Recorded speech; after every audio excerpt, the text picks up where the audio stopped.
లోపల ఇద్దరు ఏకపక్షంగా ఉన్నట్లయితే మనకు తెలుస్తూ ఉంది. దీని మీద పూర్తి అప్డేట్స్ మా ఇన్పుట్ ఎడిటర్ శ్రీనివాస్ అందిస్తారు. శ్రీనివాస్, చెప్పండి, పూర్తి అప్డేట్స్ ఏంటి?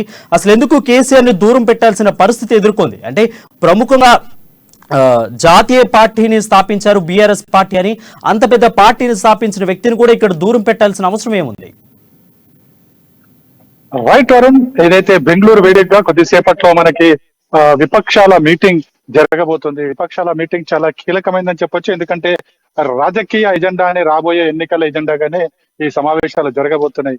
మనం గత మొదటి సమావేశం చూసుకుంటే కనుక అప్పుడు కేవలం 15 పార్టీలు మాత్రమే ఈ సమావేశానికి హాజరు కావడం జరిగింది. మరి 24 నుంచి 26 పార్టీలు హాజరయ్యే అవకాశాలు ఉన్నాయని చెప్పేసి కూడా ఏదైతే కాంగ్రెస్ పార్టీ ఆహ్వానం పంపించిన ఆ లిస్టు చూస్తే మాత్రం మనకి స్పష్టమవుతుంది.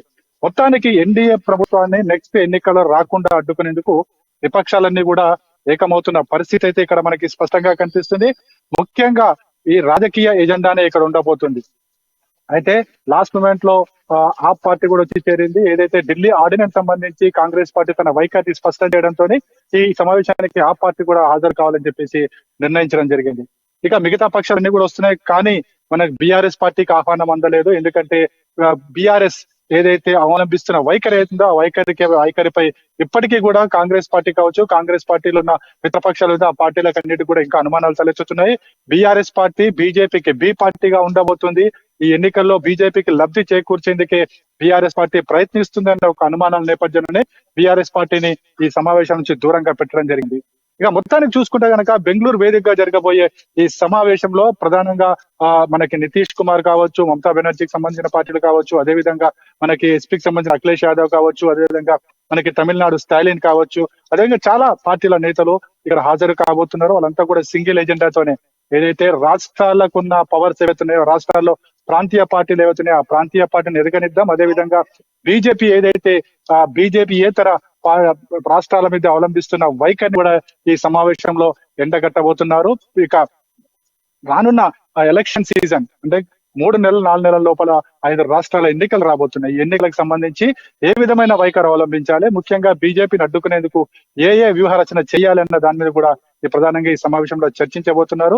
ఇంకా నెక్స్ట్ పార్లమెంట్ ఎన్నికలు కూడా రాబోతున్నాయి 2024.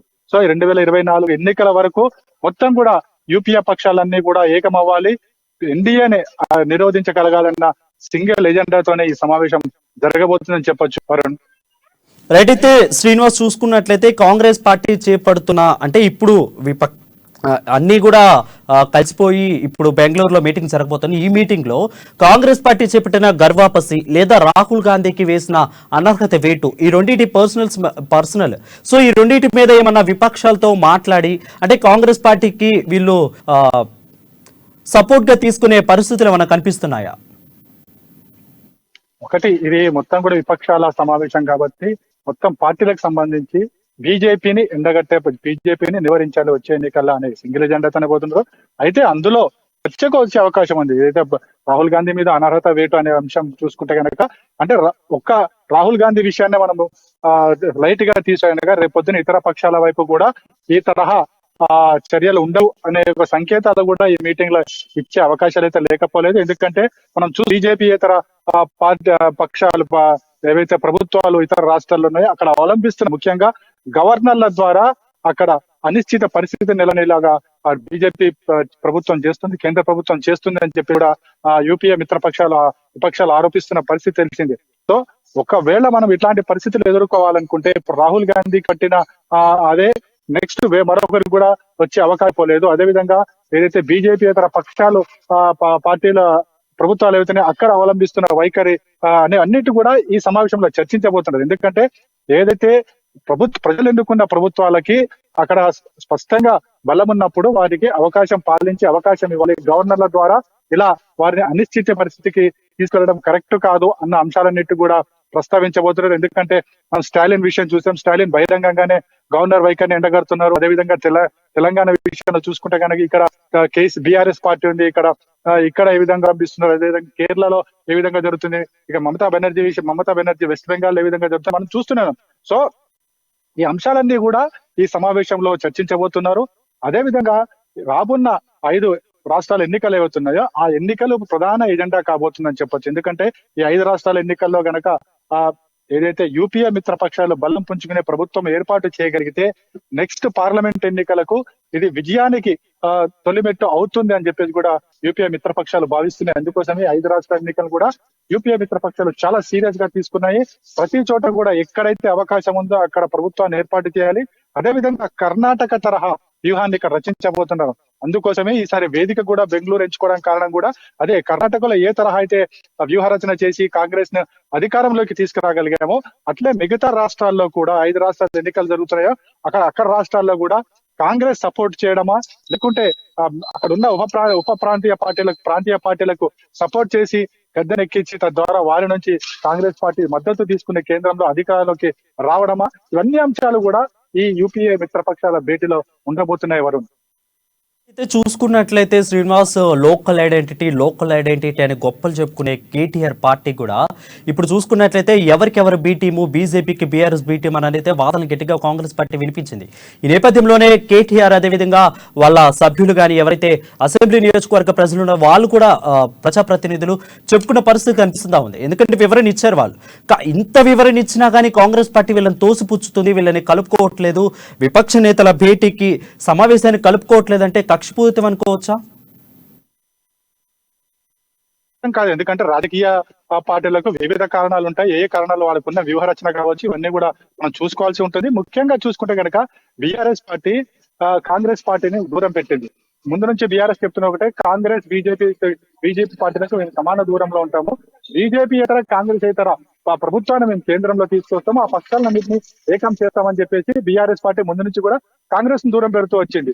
ఈ నేపథ్యంలోనే మనం చూసుకుంటే గనక ముఖ్యమంత్రి కేసీఆర్ వివిధ రాష్ట్రాల సీఎంలను కలవడం జరిగింది, స్టాలిన్ కలవడం జరిగింది, మమతా బెనర్జీని కలవడం జరిగింది, అటు కేరళ వెళ్ళడం జరిగింది, ఇక్కడ మహారాష్ట్రలో వీళ్ళని కలవడం జరిగింది, అటు అఖిలేష్ యాదవ్ ని కలవడం జరిగింది. అంటే కాంగ్రెస్ ఏతర పక్షాన్ని ఏర్పాటు చేసే క్రమంలో బీఆర్ఎస్ ఏదైతే అవలంబించిన వైఖరి అయితే కాంగ్రెస్ కు నచ్చడం లేదు. ఎందుకంటే కాంగ్రెస్ ఏతర పక్షాలు కావాలనుకుంటున్నాడు, బీజేపీ ఏతర పక్షాలను ఏకం చేయాలనుకుంటున్నాడు. సో ఇలాంటి పరిస్థితిని కాంగ్రెస్ ఎప్పుడు కూడా జీర్ణించుకోలేదు. అందుకోసమే బీఆర్ఎస్ పార్టీని దూరం పెట్టడం జరిగింది. ఇక మరో అంశం కూడా ఉంది. ఇక్కడ తెలంగాణ విషయానికి వస్తే కనుక తెలంగాణలో కూడా ఈ రాబోయే రోజుల్లో ఎన్నికలు ఉండబోతున్నాయి. ఈ ఎన్నికల్లో ఇక్కడ ప్రధానంగా కాంగ్రెస్ పార్టీ బీఆర్ఎస్ కు పోటీ ఇచ్చే పరిస్థితి ఇప్పుడు నెలకొంది. సో ఇలాంటి పరిస్థితుల్లో యూపీఏ పెట్టే సమావేశాలకి బీఆర్ఎస్ ని ఆహ్వానిస్తే కనుక సంకేతాలు మరోలాగా వెళ్తాయి. తద్వారా కాంగ్రెస్ పార్టీకి చెడు కలుగుతుంది వచ్చే ఎన్నికల్లో ఉన్న ఒక ఆలోచన కాంగ్రెస్ పార్టీలో ఉండవచ్చు. అందుకోసమే ఇప్పుడున్న పరిస్థితుల్లో బీఆర్ఎస్ ను బెంగళూరు సమావేశాలకు దూరంగా ఉంచింది, ఆహ్వానం కూడా పంపలేదు. ఎందుకంటే ఇక్కడ బీఆర్ఎస్ ను గట్టిగా ఎదుర్కోవాలనుకుంటే గనక ఇక్కడ కాంగ్రెస్ మీటింగ్ కి బీఆర్ఎస్ ను ఆహ్వానించకపోవడమే కరెక్ట్ అని చెప్పేసి కూడా కాంగ్రెస్ పార్టీ నేతలు భావించారు. అందుకోసమే బీఆర్ఎస్ ను ఇక్కడ నుంచి ఈ సమావేశం నుంచి దూరం పెట్టడం జరిగింది. ఎట్ ది సేమ్ టైం రాష్ట్రంలో కూడా కాంగ్రెస్ పార్టీని అధికారంలోకి తెచ్చేందుకు పూర్తి స్థాయిలో బీఆర్ఎస్ ను అదేవిధంగా బీజేపీని వెనక్కి నెట్టే క్రమంలో ఏ వ్యూహాలు చేయాలన్న ఆ విషయాలు కూడా ఇక్కడ సమావేశంలో చర్చించబోతున్నట్లు తెలుస్తుంది. రైట్. అయితే శ్రీనివాస్, మీరు చెప్పిన దాన్ని బట్టి చూసుకున్నట్లయితే ఖచ్చితంగా కాంగ్రెస్ విపక్ష నేతల భేటీలో 2 అంశాలంటే, ఒకటి బీఆర్ఎస్, 2 బీజేపీ, ఈ రెండే టార్గెట్ గా కనిపిస్తుంది. నిజమేనా? అనుకోవచ్చు. ఎందుకంటే దేశవ్యాప్తంగా రాష్ట్ర రాజకీయాలు వేరు, మనకి కేంద్ర రాజకీయాలు వేరు. కేంద్ర రాజకీయాలకు వచ్చేటప్పటికి మనం బీజేపీని ఖచ్చితంగా కాంగ్రెస్ పార్టీ నిలువరించాలి. ఆ దిశగానే ముందు నుంచి కూడా ఆ పార్టీ ఎప్పుడైతే అధికారం కోల్పోయిందో అప్పటి నుంచి కూడా అదే ప్రయత్నం కొనసాగిస్తూ వస్తుంది. కేంద్రంలో బీజేపీకి ప్రత్యామ్నాయం అంటే కాంగ్రెస్ పార్టీనే అనేది మాత్రం ఇక్కడ స్పష్టం చేయదలుచుకుంది. అందుకోసమే కాంగ్రెస్ పార్టీ లేకపోతే మరో పార్టీ అంటే మరో మిత్రపక్షము వచ్చే అవకాశం లేదు. ఐదర్ బీజేపీ ఎన్డీఏ పక్షము లేదా యూపీఏ పక్షాలు, ఈ 2 పక్షాలే దేశంలో ప్రస్తుతం ఉన్నాయి. థర్డ్ పక్షం కోసం బీఆర్ఎస్ ప్రయత్నించినా అది మూడో పక్షం వస్తుందా లేదనేది ఇప్పటికీ ప్రశ్నార్థకం. ఎందుకంటే ప్రతిసారి కూడా థర్డ్ ఫ్రంట్ అనేది ఎప్పుడు కూడా వైఫల్యం చెందుతూ వచ్చింది. ఇక రాష్ట్రానికి విషయానికి వస్తే కనుక బీఆర్ఎస్ ని ఖచ్చితంగా కాంగ్రెస్ ఎదుర్కోవాలి. ఎందుకంటే ఇప్పుడు బలమైన పార్టీగా కాంగ్రెస్ ఉంది. 2వ స్థానంలో ముందు నుంచి కూడా చూసుకుంటే కనుక బీజేపీ ఏదైతే ఇటీవల కాలంలో జరిగిన ఒడిదుడుకులు కావచ్చు, అధ్యక్షుల మార్పులు కావచ్చు, బీజేపీ తన స్థానాన్ని కిందకి నెట్టేసుకునే పరిస్థితి, అంటే 3rd ప్లేస్ కు 4th ప్లేస్ కు వెళ్లే పరిస్థితి కనిపిస్తుంది. కానీ కాంగ్రెస్ పరిస్థితి అట్లా కాదు. కాంగ్రెస్ పార్టీ రోజుకు పుంజుకుంటున్న పరిస్థితి. అదే విధంగా మనకి కర్ణాటక ఎన్నికల తర్వాత ఆ కాంగ్రెస్ పార్టీ తన గ్రాఫ్ ను పూర్తిగా క్రమంగా పెంచుకుంటూ వస్తుంది.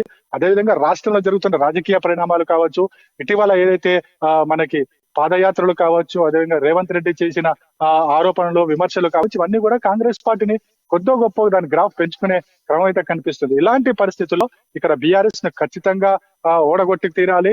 రాబోయే ఎన్నికల్లో ఇప్పుడు కాంగ్రెస్ పార్టీకి ఒక ఛాలెంజ్ గా తీసుకుంది. ఇది చావో రేవో తేల్చుకోవాలనే ఉద్దేశంతోనే కాంగ్రెస్ పార్టీ ఉంది కాబట్టి కేంద్రంలో బీజేపీని, రాష్ట్రంలో బీఆర్ఎస్ ని కాంగ్రెస్ పార్టీ దూరం పెడుతుంది.